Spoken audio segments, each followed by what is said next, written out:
जय हिंद एस्पिरेंट्स, मैं रूबी ठाकुर स्वागत करती हूँ आप सबका एसएसबी क्रैक एग्जाम चैनल पर। तो आज आए हम एक नए टॉपिक पर बात करने के लिए और आज का जो टॉपिक है that is related to citizenship amendment act. तो ये जो एक्ट है ये फाइनली 2019 से इसके ऊपर बात हो रही है, लेकिन अब फाइनली अब इसको सेंट्रल गवर्नमेंट ने अप्लाई कर दिया है। तो चलिए जानेंगे आज के पूरे वीडियो लेक्चर में कि क्या है इस पर्टिकुलर एक्ट का मेन फीचर्स और क्यों ये कंट्रोवर्सी में है और क्यों इसको 4 साल लग गए अप्लाई करने के लिए। So the Modi government on Monday that is कल के दिन ही 11 मार्च के दिन ही इस पर्टिकुलर एक्ट को उन्होंने अप्लाई कर दिया है। सो CAA was passed by the parliament in the year 2019, लेकिन फाइनली आके इसको 4 साल बाद अप्लाई किया गया है। एंड अगर शॉर्ट फॉर्म में देखें तो लॉ जो है ये सिटीजनशिप देता है रिलीजियस माइनॉरिटीज के लिए। This is very very important कि किसके लिए सिटीजनशिप की बात की गई। This is to the religious minorities, जो लोग आए हैं पाकिस्तान, बांग्लादेश और अफगानिस्तान, सिर्फ 3 कंट्रीज इसमें इंक्लूड की गई हैं। इन्हीं 3 से जो माइग्रेट होकर हमारी कंट्री के अंदर आए हैं उनको ही सिटीजनशिप देने की बात की गई है। So prime minister Narendra Modi's government says it gives sanctuary to people fleeing religious persecution. तो चलिए जानते हैं डिटेल में कि क्या है इसकी main features. So rules title CAA 2024 incorporate provisions listing out procedure for application for the citizenship by persons who are entitled to seek Indian citizenship as per CAA. अब बात इसमें क्या है, जो ये कल लॉ पास किया गया फाइनली इसमें बताया गया है कि कौन कौन हमारी जो है सिटीजनशिप अवेल कर सकते हैं। Hindus, Sikhs, Buddhist, Jain, Parsi and Christians. And इसके ऊपर जो सबसे बड़ा कंट्रोवर्सी जिस चीज पे हुआ दैट इज द मुस्लिम्स इसमें इंक्लूड नहीं किए गए हैं। सिर्फ यही जो रिलीजियस माइनॉरिटी मैंने आपको बताया, Hindu, Sikh, Buddhist, Jain and Parsis और क्रिश्चियंस, और वो भी डेट पर्टिकुलरली फिक्स की गई है दिसंबर 31 2014। तो हम डिटेल में जानेंगे भी।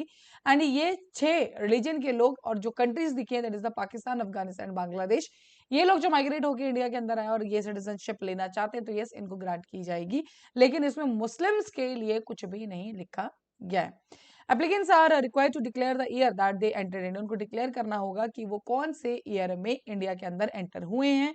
Delay in the implementation of the legislation was attributed to several reasons. अब क्यों 4 साल लग गए इस पर्टिकुलर लॉ को अप्लाई करने के लिए? तो सबसे पहला जो क्वेश्चन था दैट वाज रिलेटेड टू जो कि मुस्लिम्स को इसमें इंक्लूड नहीं किया गया था। दूसरा वॉसिफेरस प्रोटेस्ट देखे गए थे, बहुत ही ज्यादा प्रोटेस्ट हुए थे उस टाइम पे that is in the Assam and Tripura. Even जो कि हमारा जो बिल है उसने फेस किया है opposition by the Hindu communities also in particular states के अंदर, because it was seen to legitimize the influx of Bangladeshis. जो बांग्लादेशीज हैं वो जो है माइग्रेट करके इन पर्टिकुलर स्टेट्स में, पर्टिकुलर नॉर्थ ईस्टर्न में, असम, त्रिपुरा, इन स्टेट्स में बहुत ज्यादा माइग्रेशन होने लग गया जब से सिटीजनशिप अमेंडमेंट, इसलिए हिंदू कम्युनिटीज ने भी इसको जो है बहुत ज्यादा इसके अगेंस्ट बोला गया। अब डिटेल में जानते हैं कि ये सिटीजनशिप अमेंडमेंट एक्ट 2019 है क्या। इससे पहले जो हमारा एक्ट फॉलो होता आ रहा था that was of the year 1955, 1955 का एक्ट फाइनली अमेंड किया गया 2019 में, और 1955 को ही अमेंड करके जो कि सिटीजनशिप ग्रांट करने के लिए हमने पर्टिकुलरली रखा है। Sikh, Christian, Hindus, Buddhist, Jain, Parsis हमने पहले डिस्कस कर लिया। रिलीजियस माइनॉरिटीज को ही सिटीजनशिप ग्रांट की जाएगी। कंट्रीज में हमने बात किया। अब जो date cut off date fix की गई दैट इज बिफोर डिसंबर 31 2014। इन देश डेट से पहले जो लोग माइग्रेट होके आए हैं उन्हीं के लिए इस पर्टिकुलर अमेंडमेंट के अंदर सिटीजनशिप ग्रांट करने की बात की गई है। Under this law migrants will be granted fast track Indian citizenship in 6 years। Yes, वैसे सिटीजनशिप लेने के लिए अगर आप नॉर्मली रूल्स देखेंगे तो उसके अंदर अलग अलग चीजें, अलग टाइम रेस, सब कुछ फिक्स किया गया है। बट इसके अंदर कहा गया है कि फास्ट ट्रैक किया जाएगा Indian citizenship with in 6 years के अंदर। Residence requirement for naturalisation of this, जो पहले 11 साल थे कि कम से कम 11 साल आप as a permanent resident address आपका होना चाहिए, now this has been reduced to 5 years। The CA does not apply to Indian citizens because ये सिर्फ उनके लिए है जो कि माइग्रेट होकर आए हैं बाकी कंट्रीज से, जो 3 कंट्रीज मेंशन की गई है, इसे इंडियन सिटीजन्स का कुछ लेना देना नहीं है। Act seeks to grant Indian citizenship to particular foreigners that applies to those who were forced or compelled to seek asylum। Because हमने देखा है कि बहुत अलग अलग कंट्रीज में रिलीजियस परसिक्यूशन, कोई भी प्रोटेस्ट की वजह से लोगों को अपना देश छोड़ के आना पड़ता है, एंड उसी दौरान रिलीजियस ऑपरेशन की वजह से या कोई भी ऐसे प्रोटेस्ट की वजह से जो लोग माइग्रेट होकर आए हैं, ये रिलीजियस माइनॉरिटीज है जिनको माइग्रेट होकर भारत के अंदर आना पड़ा, इन्हीं को रिकॉग्नाइज करने के लिए इनको परमानेंट सिटीजनशिप देने के लिए बात की गई। लेकिन इसके अंदर कुछ और चीज, जैसे कि हमने देखा असम और त्रिपुरा के अंदर कुछ लोगों ने प्रोटेस्ट किया था, एंड यस इसी के अंदर इनको इंक्लूड भी नहीं किया गया। So tribal areas of Assam, Meghalaya and Tripura जो कि 6th schedule of the constitution में मेंशन्ड है, इनके लिए ये एक्ट अप्लाई नहीं किया गया। The exceptions also include the states regulated by the inner line permit. हम सब जानते हैं इनर लाइन परमिट का मतलब क्या है, कि अगर आप सिटीजन होने के बाद भी भारत के किसी स्टेट में या किसी एरिया में जाने के लिए अगर आपको परमिशन लेना पड़े, जो कि इनर लाइन परमिट का चाहते हैं, उसके अंदर भी इनको अप्लाई नहीं किया गया है। As per the Citizenship Amendment Act 2019, the registration of the overseas citizens of India can be cancelled if any person has violated any law notified by the central government. अगर मान लीजिए किसी को सिटीजनशिप दे भी दी जाती है और वो कोई ऐसा लॉ वायलेट कर देता है, तो सेंट्रल गवर्नमेंट के पास पूरा का पूरा अधिकार है कि वो उनकी सिटीजनशिप को भी कैंसिल कर दे। अब बात करें कि ये जो लॉ था ये कंट्रोवर्शियल हुआ क्यों, तो सबसे पहली बात आती है जो हमारा देश का सबसे बड़ा बेस है, दैट इज आवर कॉन्स्टिट्यूशन। और संविधान के अंदर कहीं भी रिलीजियस बेसिस पे जो है आप डिस्क्रिमिनेशन नहीं कर सकते, एंड यही आपकी कंट्रोवर्सी पहले आती है कि जो आपने मुस्लिम्स को इंक्लूड नहीं किया, because you are talking about the religious minorities, तो कहीं ना कहीं मुस्लिम माइनॉरिटीज भी देखी जाती हैं, so why you have not included that particular caste. And उसी के अंदर देखा गया कि क्वेश्चन आया, कंट्रोवर्सी हुई, प्रोटेस्ट हुए। So opponents of the law say it's exclusionary and violates the secular principles because India is known for its secularism. So they say faith cannot be एक विश्वास, एक religion किसी के लिए भी citizenship की condition नहीं हो सकता है। The Constitution prohibits religious discrimination against its citizens and guarantees all persons equality before law and equality protection of the law. Article 14 Constitution का, जिसके अंदर हम equality before law और equality protection of the law पढ़ते हैं, उसी के अंदर कहा जा रहा है ये दोनों के ही अगेंस्ट है, लोगों के इसी के ऊपर कंट्रोवर्सी भी आई है। एक दिल्ली बेस्ड लॉयर अगर डिफरेंट, अगर हम लीगल पर्सपेक्टिव देखें तो गौतम भाटिया, उनका कहना ये है कि linked migrants into Muslims and non-Muslims, the law explicitly and blatantly seeks to enshrine religious discrimination into law contrary to our long-standing secular constitutional ethos. So उनका कहना ये है कि जो हमारे एक कॉन्स्टिट्यूशनल एथिक्स है या उनके अगेंस्ट ये जा रहा है।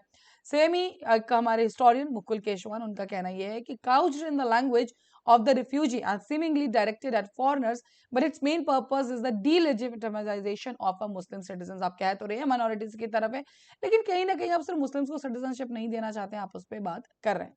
Critics say that if it is a genuinely aimed at protecting minority, अगर आप genuinely minorities को ही protect करना चाहते हैं, तो आपने मुस्लिम minorities को क्यों इसमें इंक्लूड नहीं किया, जैसे कि उन्होंने काम बताया अहमदीज इन Pakistan, Rohingyas in Myanmar, why they are not included if you are targeting the religious minorities, correct?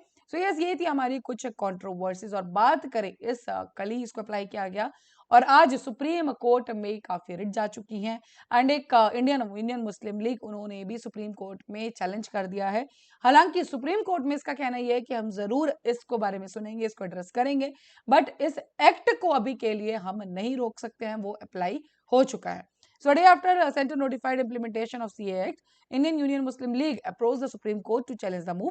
Party primarily based in the Kerala has sought a pace on implementation of the law, calling it unconstitutional and discriminatory. साथ ही में over 100 writ petitions have been filed in the Supreme Court challenging the constitutionality of the law. Supreme Court, while agreeing to hear the matter, declined to stay the operation of the act. So the final, अगर हम एक conclusion की तरफ जाए तो 2019 का Citizenship Amendment Act finally आके 2024 में इसको अप्लाई कर दिया गया है। 6 रिलीजियस माइनॉरिटीज इसमें इंक्लूड की गई हैं, 3 कंट्री से जो बिलोंग करते हैं। डिसंबर 31 2014 2014 इसमें इंक्लूड किया गया है। डेट कट ऑफ डेट जो रखा गया है, इससे पहले जो भी लोग माइग्रेट होकर आए किसी भी रिलीजियस परसिक्यूशन के हिसाब से उनको सिटीजनशिप ग्रांट की जाएगी।